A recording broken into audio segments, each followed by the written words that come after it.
Hola, soy Daniela y hoy te quiero dar la bienvenida al podcast Disconnect to Reconnect, o sea, desconectarnos para reconectarnos, en donde te invito a desconectarte por un momento de tu cotidiana vida para reconectarte con quien da vida a tu vida.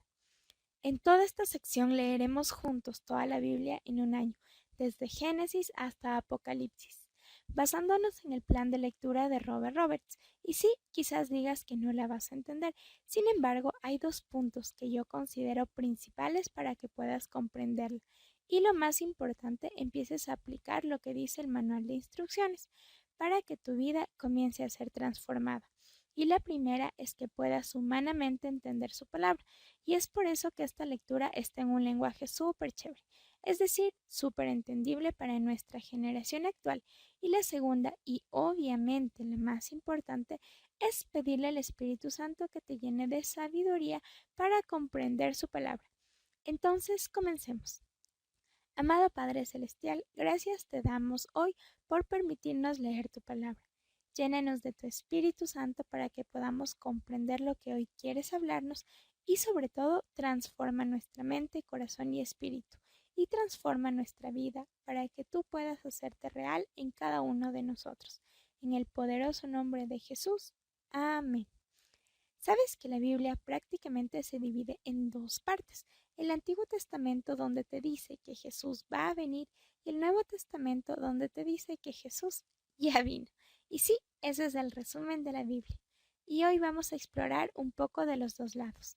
Antes de comenzar, quiero explicarte en un resumen súper cortito de los libros que leeremos hoy. Génesis literalmente significa principio y nos habla acerca de la creación y la vida y nos entrega las semillas de todo lo que es desarrollado después a través de toda la Biblia. Salmos, que significa alabanzas y cantos, es una colección de poemas sagrados que son alabanzas y oraciones a Dios. Y Mateo, que es un relato como testigo de muchos de los milagros de Jesús, los cuales hizo antes de ser crucificado en la cruz. El propósito principal de este libro es probar a los lectores que Jesús es el verdadero Mesías que fue profetizado en el Antiguo Testamento de la Biblia. Y ahí podemos ir entendiendo cómo se conectan las dos partes de la Biblia. Es por eso que realicemos esta lectura. Hoy quiero contarte que la palabra hebrea que casi siempre se traduce como bendecir es barak, la cual puede significar alabar, felicitar o saludar, y aparece por primera vez en la Biblia en Génesis 1:22, cuando Dios bendijo a las criaturas del mar y a las aves. Y si te cuento esto es porque hoy vamos a hablar acerca de la bendición en el capítulo 27 del libro de Génesis. Isaac había llegado a viejo y se había debilitado su vista. Un día llamó a Esaú, su hijo mayor. Hijo mío, dijo. Aquí estoy, contestó Esaú. Como te darás cuenta, ya estoy muy viejo y en cualquier momento puedo morirme. Pues toma tus armas, tu arco y tus flechas y ve al campo a cazarme algún animal. Prepárame luego un buen guiso, como a mí me gusta, y tráemelo para que me lo coma. Entonces yo mismo te bendeciré antes de morir. Como Rebeca había estado escuchando mientras Isaac hablaba a su hijo Esaú, en cuanto éste se fue al campo a cazar un animal para su padre, ella dijo a su hijo Jacob: según acabo de escuchar, tu padre le ha pedido a tu hermano Esaú que case un animal y se lo traiga para hacerle un guiso como a él le gusta. También le ha prometido que antes de morir lo va a bendecir, poniendo al Señor como testigo. Ahora bien, hijo mío, escúchame bien y haz lo que te mando. Ve al rebaño y tráeme de allí dos de los mejores cabritos, para que yo le prepare a tu padre un guiso como a él le gusta. Tú se lo llevarás para que se lo coma, y así él te dará su bendición antes de morirse. Pero Jacob dijo a su madre: hay un problema, mi hermano Esaú es muy velludo y yo soy lampiño. Si mi padre me toca, se dará cuenta de que quiero engañarlo, y esto hará que me maldiga en vez de bendecirme. Hijo mío, que esa maldición caiga sobre mí, le contestó su madre. Tan solo haz lo que te pido y ve a buscarme esos cabritos. Jacob fue a buscar los cabritos, se los llevó a su madre y ella preparó el guiso tal como le gustaba a su padre. Luego sacó la mejor ropa de su hijo mayor, Esaú, la cual tenía en casa, y con ella vistió a su hijo menor, Jacob. Con la piel de los cabritos le cubrió los brazos y la parte lampiña del cuello, y entregó a Jacob el guiso y el pan que había preparado. Jacob se presentó ante su padre y dijo: Padre, Dime, hijo mío, ¿quién eres tú? Preguntó Isaac. Soy Esaú, tu primogénito, contestó Jacob. Ya hice todo lo que me pediste. Ven, por favor, y siéntate a comer de lo que he cazado. Así podrás darme tu bendición. Pero Isaac preguntó a su hijo, ¿cómo fue que lo encontraste tan pronto, hijo mío? El Señor tu Dios me ayudó, respondió Jacob. Isaac dijo, acércate, hijo mío, para que pueda tocarte y saber si de veras eres o no mi hijo Esaú. Jacob se acercó a su padre, quien al tocarlo dijo, la voz es la de Jacob, pero las manos son las de Esaú. Así que no lo reconoció, porque sus manos eran velludas como las de Esaú. Ya se disponía a bendecirlo cuando volvió a preguntarle, ¿en serio eres mi hijo Esaú? Claro que sí, respondió Jacob. Entonces su padre dijo, tráeme lo que has cazado para que lo coma y te daré mi bendición. Jacob sirvió y su padre comió. También les llevó vino y su padre lo bebió. Luego dijo su padre, acércate ahora, hijo mío, y dame un beso. Jacob se acercó y lo besó. Cuando Isaac olió su ropa, lo bendijo con estas palabras. El olor de mi hijo es como el de un campo bendecido por el Señor. Que Dios te conceda el rocío del cielo, que de la riqueza de la tierra te dé grano y vino nuevo en abundancia, que te sirvan los pueblos, que se postren ante ti las naciones, que seas Señor de tus hermanos, que se postren ante ti los hijos de tu madre. Maldito sea el que te maldiga, y bendito el que te bendiga. Bien había terminado Isaac de bendecir a Jacob y éste de salir de la presencia de su padre, cuando Esaú volvió de cazar. También él preparó un guiso, se lo llevó a su padre y le dijo, levántate, padre mío, y come de lo que ha cazado tu hijo, luego podrás darme tu bendición. Pero Isaac lo interrumpió, ¿quién eres tú? Soy Esaú, tu hijo primogénito, respondió. Isaac comenzó a temblar y muy sobresaltado dijo, ¿quién fue el que ya me trajo lo que había cazado poco antes de que llegaras? Yo me lo comí todo, ya le di mi bendición y no puedo quitársela. Al escuchar Esaú las palabras de su padre, lanzó un grito aterrador y lleno de amargura le dijo, Padre mío, te ruego que también a mí me bendigas. Pero Isaac respondió, tu hermano vino y me engañó y se llevó la bendición que a ti te correspondía.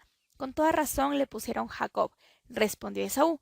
Ya van 2 veces que me engaña. Primero me quita mis derechos de primogénito y ahora se lleva mi bendición. ¿No te queda ninguna bendición para mí? Isaac respondió.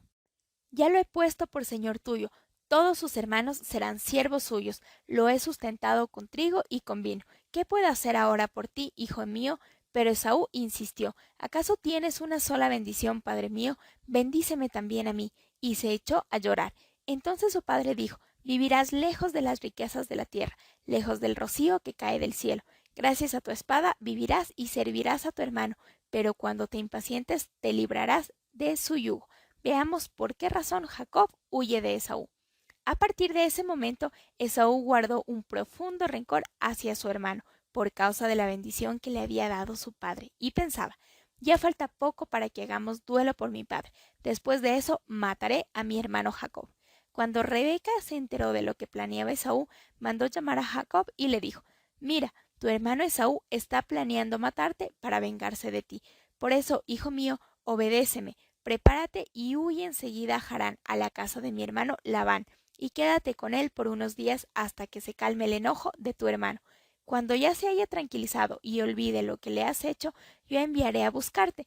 ¿Por qué voy a perder a mis 2 hijos en un solo día? Luego Rebeca dijo a Isaac, estas mujeres hititas me tienen cansada, me han quitado las ganas de vivir. Si Jacob se llega a casar con una de las hititas que viven en este país, más me valdría morir. Vemos como en la historia hubieron mentiras, engaños y preferencias. Jacob, junto con su madre Rebeca, engañaron a Isaac para que la bendición del hijo primogénito la tomara el hijo menor, o sea, Jacob, y así sucedió. Por tal motivo, Esaú quería matar a Jacob por robarse su bendición. Al finalizar la historia vemos como la familia comenzó a separarse, porque para que Esaú no mate a Jacob, Rebeca le pidió que se fuera lejos. ¿Ves cómo una mentira, un engaño o una traición puede llegar a tener consecuencias muy feas?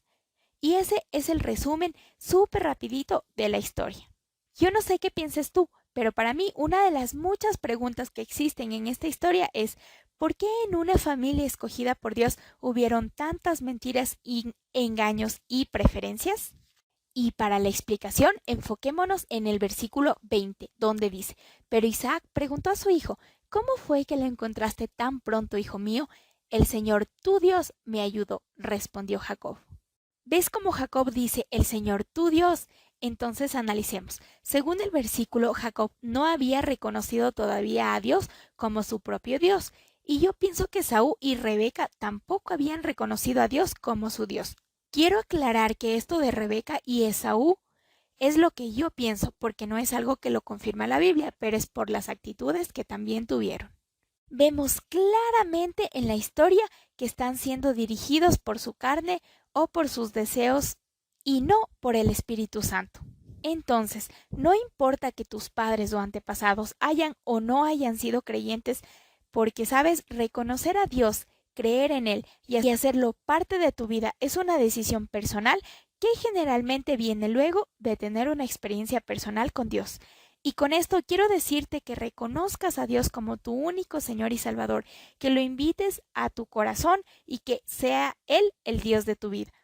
Pídele al Espíritu Santo que te ayude a tener una experiencia personal con Él. Y sabes, cuando el Espíritu Santo comience a dirigir tu vida, vas a dejar de hacer cosas que no estén del todo bien. Sí, como vemos en esta historia, las mentiras, la traición, el engaño, entre muchas otras cosas más. Sabes, si te alejas de las cosas no tan buenas que estén en tu vida o que estés haciendo en tu vida, esto es excelente porque tu vida se sigue transformando y obviamente no vas a tener consecuencias posteriores. Yo sé que Dios quiere entrar en tu vida y en tu corazón, así que este es el momento de que le permitas. En el Salmo 32 veamos las bendiciones del perdón, la protección y la guía. Dichoso aquel a quien se le perdonan sus transgresiones, cuyos pecados son cubiertos. Dichoso aquel cuyo pecado el Señor no le toma en cuenta y en cuyo espíritu no hay engaño. Mientras guardé silencio, mis huesos se fueron consumiendo por mi gemir de todo el día. Mi fuerza se fue debilitando como al calor del verano, porque día y noche tu mano pesaba sobre mí. Pero te confesé mi pecado y no te oculté mi maldad. Me dije, voy a confesar mis transgresiones al Señor, y tú perdonaste la culpa de mi pecado. Que te invoquen todos los fieles en momentos que pueda ser hallado. Caudalosas aguas podrán desbordarse, pero no los alcanzarán. Tú eres mi refugio, tú me protegerás del peligro, y me rodearás con cánticos de liberación. El Señor dice, yo te instruiré, yo te mostraré el camino que debes seguir, yo te daré consejos y velaré por ti. No seas como el mulo o el caballo, que no tienen discernimiento, y cuyo brío hay que domar con brida y freno para acercarlos a ti. Muchos son los sufrimientos de los malvados, pero el gran amor del Señor envuelve a los que en Él confían. Alégrense ustedes los justos, regocíjense en el Señor. Canten todos ustedes los de corazón sincero.